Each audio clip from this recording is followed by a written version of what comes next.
course, the owner of Toki's Treats, and I started my business after I joined the military so that I could bring my own trauma, I guess, to what's the best way to explain it? Like my trauma put me inward, like took me really inward. And the only thing I could think is I needed a community, and I didn't know how to connect to women who had gone through the same thing as me. Mm-hmm. And cookies are, let me start at first because there's a lot. I don't know how much you know. My followers are like, what in the world?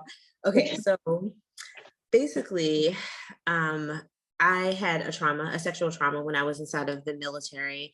Mm-hmm. And when I got out of the military, I had to rediscover and learn myself all over again, from my favorite colors to everything. And I was completely lost because even before that, social, like being social wasn't my thing. I've always been introverted. So I didn't know how to connect with people. I put up flyers, Mm-hmm. Chardae. I had everything trying to get people out here and nobody was responding.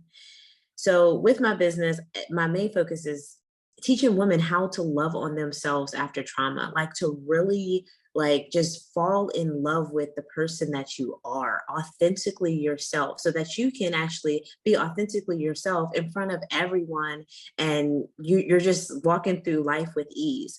So that's what this podcast is about, is creating a platform so that women can be authentically themselves, so that Mm-hmm. other women, young women, older women can come and listen to this and say, wow, there's somebody who's just like me. Or, oh, I understand that part of the story. I totally get it. Mm-hmm. That's what I want. And it's really just simple, it's informal, it's not perfect, and I love that about my stream. I had an event called "Please Shut Up and Eat a Cookie." Mm-hmm. It was here in Braddock. It was a bunch of people that came, and the youngest person was 16. The older person was about 60 something, and it was just the most. It was beautiful because everybody who came seemed to have a really good time, and the conversation was just flowing. I think that a lot of people were educated, but more than anything, it was a group of women who were educating each other. Mm-hmm. I I wasn't doing any educating. I was just listening and learning just like everyone else. So like the biggest thing for me is making those connections, making that connection. And I saw on your own platform, you do so much on your stuff. You, girl, talk about you all the time with your writing. Because I was definitely following those newsletters when you were writing them. So I definitely, and your book and just everything. And we're going to get into that a little bit later too, about all the things that you do. But for now, I want you to tell me a little bit about, what got you here? Who are you? What got you to where you are right now? All right. I've always been in love with writing to the point where, well, books. It all started with books. Um, I practically grew up in the Braddock Library. I lived in the Braddock Library because at the time it was our after school program. It was also our day camp. So they fed us at least 2 meals a day. I spent most of my childhood just roaming the Braddock Library. And then when I got old enough, I was a latchkey kid. So there was this, I'm the only girl amongst brothers, and when I would get on my brother's nerves, he'd be like, "Go read a book," because I liked reading books so much. And then one day I said, I read them all, because I had truly read all the books that I had on my person. So he was like, "Go write one," and I was like, something clicked in my head, but I guess before then I didn't realize you could write a book. So I was like, I'm going to try that. So I did actually write a book. It was really terrible. Um, I was walking around my pappy's house selling poems for a nickel, and I would draw little doodles on them. And it was so hilarious because we had so many generations under one roof at one point that I was just walking around just like, here, I wrote a poem, give me a nickel. I guess that wasn't really selling. But I love it. and so after that, I guess I got sucked into fan fiction, which turned into joining a bunch of fan fiction websites at the time. And For those in who fact, don't know, what is fan fiction? Can you explain that to viewers? okay, fan fiction is, I guess it stands for fantasy fiction, and it's hilarious. But B2K was all the rage. That was my Okay. boy band. I had B2K wallpaper, so I would write stories, and I would put B2K in the stories. And there was just a bunch of other girls who was writing B2K fan fiction, and we would be in the chat during, this was like MSN, AOL chat times, like Uh-huh. MSN groups. So I was like, I'm going to make my own MSN group. And I did the coding, and I was like, oh, this is awesome. And fan fiction turned into let's write novels. I started writing novels, and then I started publishing my own novels after I joined a publisher, and she wanted to take 50% of everything. And I was like, 50%? And you're not even editing nothing. So I was like, I came back after being a flight attendant, and I was like, I could publish my own book. Let me figure this out. So I published my first book of poetry, and it was called Return to Sender. And it was actually it was in the top 50 Amazon the week that it dropped. So I was like, That's kudos, amazing. especially for no marketing. I had no marketing plan. I was like, I just want to publish a book. And then I followed up a few years later with a second poetry book. It's called American Folk. No, American Hurt. It's about Americans' faults. And I guess years later, I help people publish books, and I don't take any of their royalties. And I'm at book like 14 now. So Yes. yeah. Let me just give you your roses now. Yes. That's amazing, girl. That is awesome. That is awesome. That Thank is you. amazing. I actually, it's a crazy story. I always wanted to be a writer. I was like really big into writing and poetry when I was growing up. And when I went to college, my first college, just a little community college I went to before I went to the military, we had a magazine. My thing was I wanted to write in magazine. So I had a magazine called Ebony and Ivory, and I would distribute it in my college, and it would just have like little information in there about the college, some little tidbits. And one of a friend and I, we also did the radio station. Communications was really big for me. I wanted to be a newscaster. I went to the school to be a newscaster. But what happened was once I really started getting into communications and writing and things, I realized that I didn't like writing that much. I guess I was okay at it. I'm Mhm. okay. I didn't, it wasn't a passion. It was just a quick hobby. And I still look at my writings now and I'm like, dang man, I could have done something with this, but just the motivation wasn't there. So I'm truly inspired by you keeping going, because I know that road could be so hard. There's so many of my friends who are trying to get published and Yes.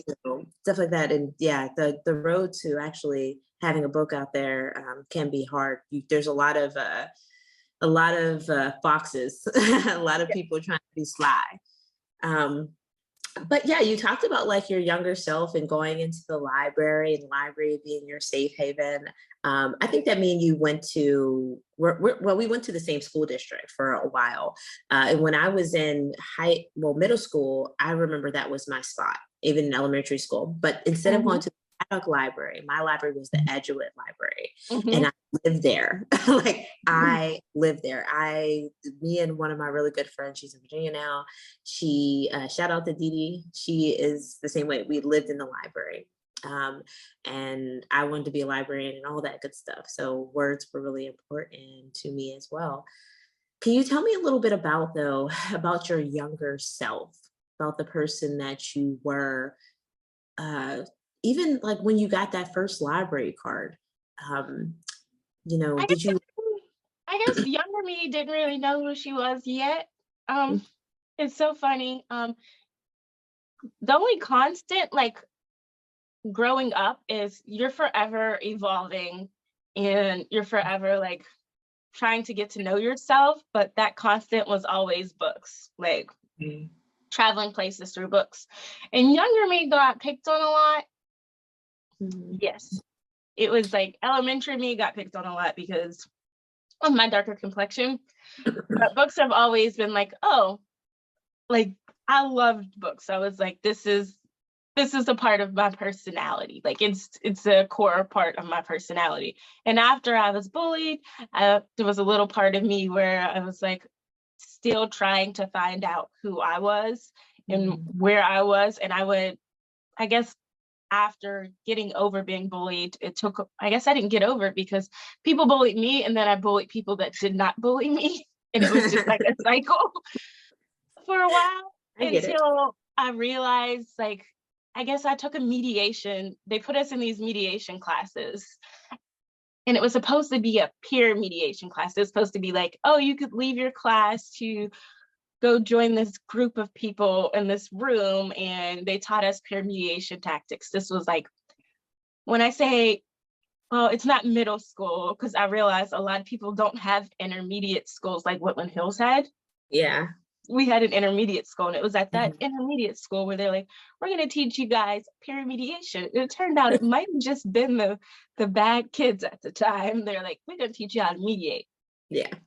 And I didn't realize they were trying to teach us how to deal with our own conflicts and not, and it was under a ruse that they were teaching us how to mediate other people's conflicts.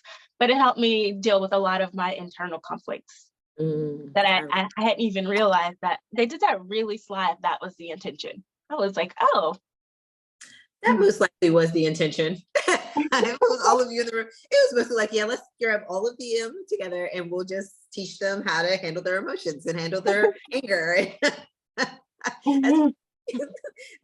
Like, it's funny how we have, Chardae, we have a lot of little things in common. And yeah, definitely. But I want to say this, you hit on something about, one of your younger insecurities of being a darker skin, that is, I think a lot of my friends that have complexion similar to yours had the same issue where that was, it was a journey to learn how to love themselves through that. And I just, it pisses me off because even when I was younger myself, I wanted your skin. Like, I wanted to be darker skin. I have a best friend and I wanted that. I thought she was gorgeous. So I hated the fact that that was a thing, that was even a thought, And we can go back into our younger years and we can dive into all the ridiculous things that people would tease us about that didn't make any sense. But I just never reflecting about it. The cool thing about being able to have the words to reflect on it now, I wrote about it in one of my poems. I said, being a young woman is hard enough to build a self-esteem. Before you even have an opportunity to do stuff to build said self-esteem, you got to get through that whole, I got to build a foundation, and I'm starting way behind because your self-esteem is so low when you come home crying because people were picking on you in elementary school. Like I dealt with colorism before I dealt with racism. I don't think I dealt with racism until like years and years later, because you don't even know what racism is as a kid. That's so powerful. Woo, that was powerful. You guys, do you hear that? 100, right? That's crazy. That is powerful. The fact that you are saying like you dealt with, colorism before racism, even where we live at. Think about where we live, and where we stay, and that being before racism is very interesting. Learning to love the skin you're in is truly, truly a journey, you guys. It's like one of I think, I'm 37 now, and I think I didn't really start truly loving my skin, loving who I am until I was like 35. And I think that has to do with you're dealing with the trauma of maybe the bullying or the stuff the insecurity stuff. Then you come to a point and you're like, okay, this is who I am. Right. And then you have to like almost redefine who you are. You have to create your real identity, the authentic you, because before that you weren't being authentically yourself. You were living in a trauma, and people don't think that's trauma, but it really is, your navigation is always reacting, and you're not really, you're just coasting at that point. Mm-hmm. You have Yeah. no direction when it Mm-hmm. comes to building that house that's supposed to house your self-esteem. Yeah. I think it was What? 29 is when 29, it was around 29 when I figured out, like, hey, I'll never have everything figured out. There will always be a little bit of chaos in your life. And as long as you accept those two things and you know who you are at that point, like, I said it, I was like, yeah, 21-year-old me would probably not get along with 33-year-old me. I think that all the time. Mm-hmm. Definitely wouldn't. We would not be friends at all. But I also think that's what's really hard, Chardae, is that we have to be friends. It's like working with a coworker that we don't really get along with, but we have to learn to get along with them. Yourself and your younger self, it's like that. It's like I don't really mess with her, but I'm gonna tolerate her. Hey, what's up? Hi. Like that's how my relationship with my younger self. It's like I know you're there, but I don't like you. Yeah. Like that's my life. Can you tell me, I guess, like, let me see where I want to take this. So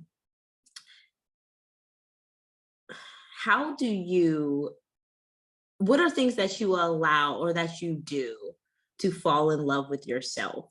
You know, I ask this question a lot on my stream, is how do you self-love?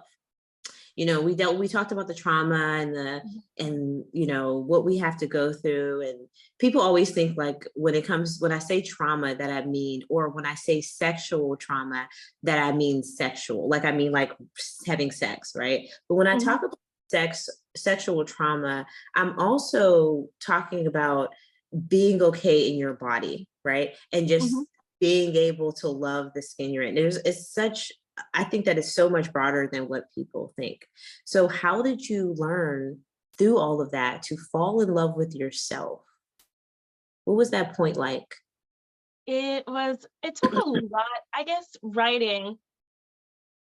Like, there's some writings that people have never seen, and I write, like, I'm like, oh, even if no one reads this, I'm gonna write it because it's like therapy for me. Writing, because words have always held power for me. And how I came to authentic, like love myself, genuinely love myself, is I started to realize like, hey, this is the only body I have, like just going through that. Don't like not being too hard on myself and giving myself grace. Like instead of setting monthly goals, I set monthly intentions instead of a to-do list. It's like I intend to do these things, but it's not the end of the world if I don't get them done. Like giving myself a lot of grace and not competing with like, hey, this is what this person have. I just keep watering myself, as cliche as that sounds. Just keep watering myself. And don't worry about what so-and-so has going on because you don't know what chapter they're on in their book. You know, I know what I've been through, but I don't know what they got going on, what they had to get through to get to where they are now. Like giving myself some grace to make mistakes because I'm going to make a lot of mistakes. And I'm like in this era of life where I'm like just enjoying, like I failed so many times, but without those failures, I wouldn't be where I am now. And whether it's a failure or whether it's a win, it's all a really great writing experience. It makes for really great writing material. And a lot of people struggle with that because social media is just everyone's highlight reel. You don't see those failures. No one's shining light on their failures. So I'm like, yeah, I failed at being a flight attendant. Like I quit being a flight attendant. I didn't want to do that anymore. And it took me a while to find something that I wanted to do. I think I think that's everyone. I think that in our early 20s, we have like, oh, we should know it like right away. And we should kind of be this perfect person or whatever. A book comes to mind. One of my favorite, hands down, #1 top book of all times is The Giver by Lewis Lowry. Have you ever read it? No, you have. It's my favorite book of all times because of the way that they explain our process, right, of how we become who we are. Mm-hmm. And they explain it, the way they explain it is like, they have all of these people kind of deciding what this individual is going to do for the rest of their lives. But at the same time, they're also doing things. So like for me, I looked at it like I was doing everything. I was doing all the jobs, all of the jobs when I was younger. Like I could, my resume is like crazy. I've done everything. But I didn't know where I was supposed to be. I didn't know where I was supposed to land until I say around late 20s, early 30s. And then I was like, okay, I think I got my footing a little bit. But before that, no way. I didn't know anything. And that brings me to my next point of like, how do we get connected to these young women in our community, and so that they can have an easier transition into womanhood. Not saying that they're not a woman, but for, that transition that happens, Mm-hmm. how we connect these women. What It's is the funny. A good way to do that is, you know how people walk around and say, hey, that's setting someone up for failure. But we never talk about like what happens after you fail. Like if we were to celebrate each other's failures, like everyone celebrates wins, people wouldn't put so much pressure on not wanting to fail. I love that. Celebrate your failures. Um, Now, I know that I'm not sure if you are anymore, working with the women in our community, or if you have some type of connection with the women in our community now. Are you connected with any of the young women here or doing any programming here? Not anymore. I used to help with Girls Right, but the Okay. pandemic happened and that chapter never came back. Okay. So I am interested to see how, and you're closer to the, like, I think in the schools and stuff like that, if there's any programs for the women or for any of the youth that is talking about, loving yourself or self-love or anything like that. No, In this, not currently, not on our part of town. I don't think there's nothing like that. Not that I've heard of. It might exist, but not in Braddock. yeah. So like for me, I feel like there should, like, with mental health being such a huge, huge thing, not just right now, but even before the pandemic. Okay. Hmm. People suffering from mental health, going through their own traumas, and then now there's this COVID and everything's going on. People are in their houses even more. How are we as women, and then they're going through their own traumas? How are we as women teaching these young women how to love on themselves? If there is a young woman who has dark insecurities about her skin or her darker skin, how are we loving on them? How are we doing that? What's a way that we can actually start doing that? You should create something. You should create something to foster that in the community. That would be really cool to see women come together, especially it doesn't have to be Black women, but to see Black women come together to help each other grow and water each other. Mm. Did you hear about the event I had, here at the gallery? Yes, I did. Okay, so this event, I plan on having another one here in the next couple months. Uh, and I have a lot of things that I feel like I can do better, but I am going to have another one because I thought that that was a way to kind of communicate to, uh, our community about really connecting with women and empowering them. I Hmm. talk about all the time about, do you know the skin that you're in? Do you know who you are? Like, I Hmm. say that, I mean, like, if do you touch your own skin? Do you give yourself hugs? Do you celebrate your failures? Like you said, are you celebrating your wins? Like, I find myself this year, I started doing this, and I'm probably late on the train, but this year I really started sitting down and taking some time. It's on my Alexa every I think it's like 5 o'clock every day. Hmm. I have to take 5 minutes to congratulate myself for my wins. Like, Hmm. oh, yeah. you really did mop that floor. Good job. Good job. You really did put away the groceries today. Oh, like, like little stuff. Yes. And I do that. And I've been getting into a habit of making sure that I celebrate those wins. So one of the things that I want to do is very soon I'll be moving to DC. So I'll be a dual state Mhm. resident here and in DC. And the reason why I just can't get rid of this area is because this is still home for both of us, right? So I Mhm. always want to come back and support my community first. So I'm going to stay out there to do work as far as my business stuff, and my business is here too. But I want to do a lot of community events and stuff here. Mhm. But it's been hard because getting to know women in this community, getting to know people, and it seems like if you're not from here, it can be very difficult getting into those right circles and stuff, Mhm. to kind of promote what I'm trying to do with the women.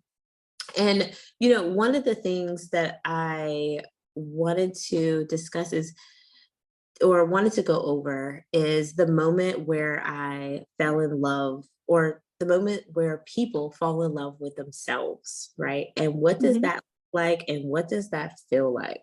I talk to my stream all the time about this, is what people are so used to falling in love with a significant other. They know how that feels. They know how it feels to be in love, but they Mhm. don't know how it feels to be in love with themselves. Or even, I even take it another way. People don't even know how to make friends. So how, if you don't know how to make friends, or you don't know how to be, are you able to love on yourself? Mhm. And what does that look like, and what does that feel like to be in love with yourself? See, with me, I think that it feels like it looks like boundaries. Mhm. And falling in love with myself looks like, you used a word earlier. What did you say? You said giving yourself grace is falling in love with yourself. Think about all the, your exes or people that you dated, and oh, they messed up. And then you're like, oh, okay, I'll forgive them. Or, they do something and you forgive them. But with yourself, some people, especially young, I know my younger self held on to that. And then it just made me feel less about myself. So I want to know, when did you fall in love with yourself, and what did that look like? How does that feel to you?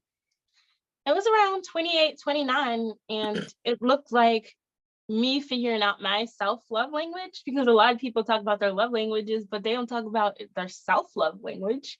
Mm, And it was me being the person that I needed to be.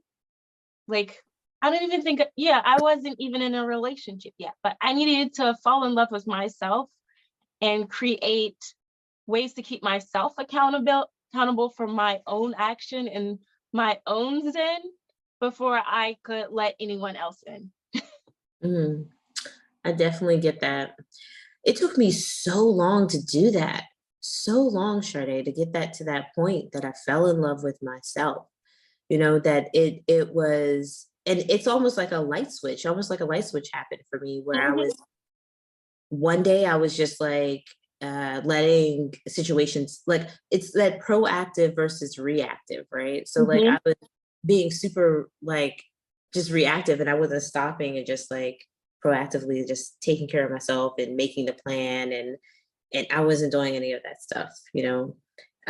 Learning to love yourself is like, I think people say it in such a way that's so like, it's a cliche, like, oh, well, you love yourself, love on you, like, make sure you love. But what does the way that when you meet somebody who truly loves themselves, you can feel that energy and it just radiates off of them, right? Mhm. Excuse me.